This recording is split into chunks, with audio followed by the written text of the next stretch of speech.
Պատկերացնում եք, բավական չէ առանց ապագայի հստակ պատկերացման ընդունվել են բու, 4 տարի չեն սովորել, վերջում էլ գումար են տալիս, որպեսզի իրենց փոխարեն ավարտական աշխատանք գրեն։ Կրթության փորձագետների գնահատմամբ սա պետության կողմից կրթական համակարգի նկատմամբ ունեցած ողբալի վերաբերմունքի ամենացածուն օրինակն է։ Մասնագետին կտան որակավորում, կճանապարհեն աշխատաշուկա ու բոլոր ոլորտներում էլի միջակայություն կտիրի։ Եվ սա այն դեպքում, երբ բարձրագույն կրթական հաստատություններին լուրջ մրցակից են դարձել այսպես կոչված դասընթացային կենտրոնները, որոնք 1-2 ամսում ուսուցանում են տրենդային աշխատանքներ, օրինակ SMM, որի միջոցով հնարավոր է ավելի շատ վաստակել, քան օրինակ 4 տարի մանկավարժական կրթություն ստանալով։ Ներկայացնում եմ Էդուարդ Պողոսյանի ծանրակշիռ դիպլոմի թեթև քաշը տեսանյութը։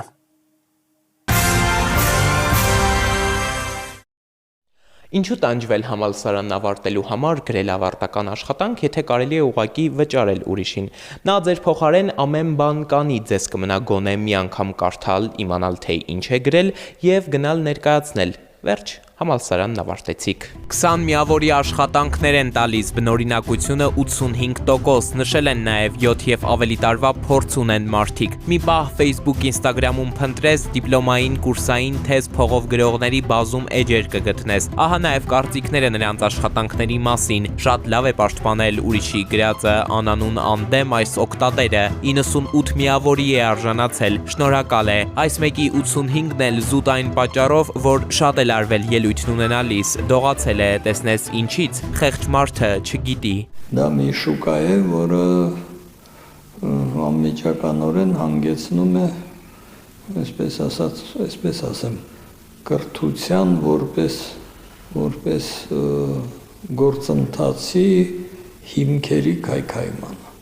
Այսինքն անիմաստ է դարձնում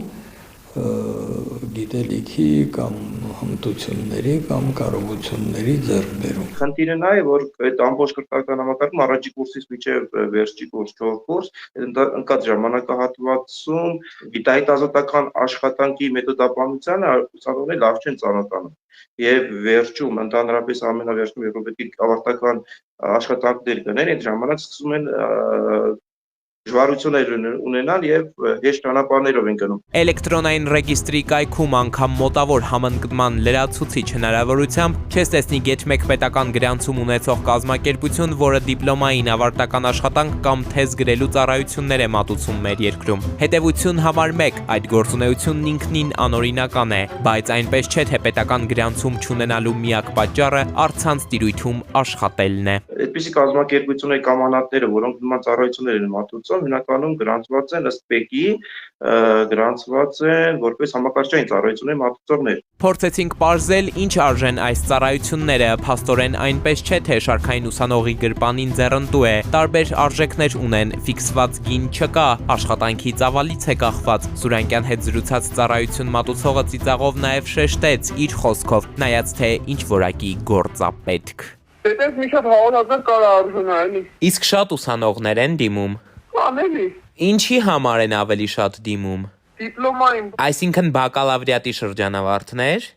Ինչքան ժամանակում եք գրում։ Մինչև 3-4 օր էլի մոտավոր։ Քիչ չի, հետազոտական հատվածը ոնց եք հասցնում։ Դե փաստորեն ուրեմն քիչ չէ, էլի հասցնում ենք։ Իսկ լինում է, որ նույն բանն եք տարբեր մարդկանց տալիս, եթե համընկնում են թեմաները։ Ամբողջը նույնը չէ, բայց որոնցանով բաներ լինում են պատահում։ Կառավարական տներում այս ամենի մասին չգիտեն, կապ հաստատեցինք կրթության ու գիտության նախարարություն, ասացին բարձրագույն կրթության հարցերի վարչություն չունեն, ուղղորդեցին իրենց ենթակայությամբ գործող բարձրագույն կրթության ու գիտության կոմիտե, սակայն այս կառույցից էլ արձագանքեցին, թե մեկնաբանություն չեն տա, քանի որ ակադեմիական բարեվարկության սահմանումը յուրաքանչյուր բուհի առանձին գործն է, բայց եթե իհարկե անհատական դիմում բողոքներ լինեն, մեկ առ մեկ կքննեն։ Այստեղ բուհերին էլ եթե հարցնեք,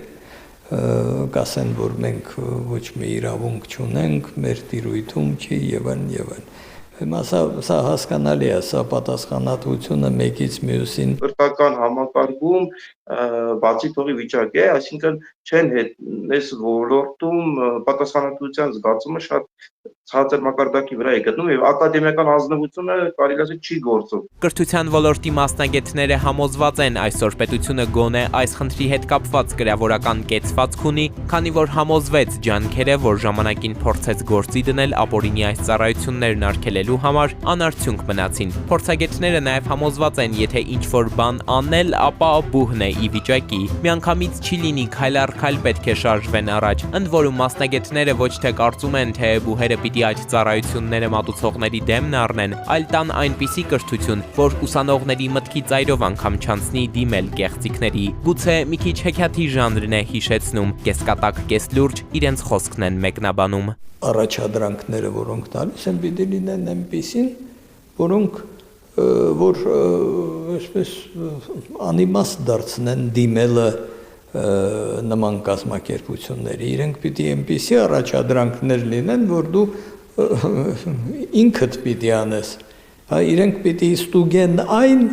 այդ առաջադրանքները, պիտի ստուգեն, թե ինչպես ես դու մտածում, ինչ ես յուրացրել, ինչպես կարող ես դա կիրառել։ Այնուամենայնիվ, մինչև այդ իրականությանը հասնենք, ապօրինություններն այսօր տեղի են ունենում, ու եթե գիտկոմն ասում է անելիք չունի, գնդակը բուհի դաշտում է, Սուրանկյունը գնում է նաև նրանց պատասխանների հետևից։ Նախընտրությունը տվեցինք Մայր բուհին, Երևանի պետական համալսարանն ամենաշատ ուսանողներն ունի։ Տեղում պարզեցինք, որ ամիսներ շարունակ աշխատել են ու այս տարվանից արդեն ներդրել գրագողությունները որսացող համակարգ, դե հիմա փողով դիպլոմային գրողները նաև լուրջ մրցակից ունեն արհեստական բանականության դեմքով։ Իր մեջ ներառում է բոլոր հոդվածները, ամսագրերը հայտնի եւ բոլոր ինտերնետային ռեսուրսները, որոնք հասանելի են։ Համակարգը թեպետ նոր են ներդրել ու հիմա դեռևս անցումային փուլում են, բայց նախորդ տարիների շրջանավարտների աշխատանքներն են սկսել ուսումնասիրել։ Մոտ 50,000-ի կարգի ունենք հավաքած եւ այդ ամբողջը նորից վերբեռնվել է այդ միջավայր, որը հնարավորություն է տալիս նաեւ համեմատում անել նաեւ այդ աշխատանքների հետ։ Այսինքն արդյունքում ստացվում է, եթե ինչ որ մեկը դա մագիստրական թեզի կամ աշխատանքի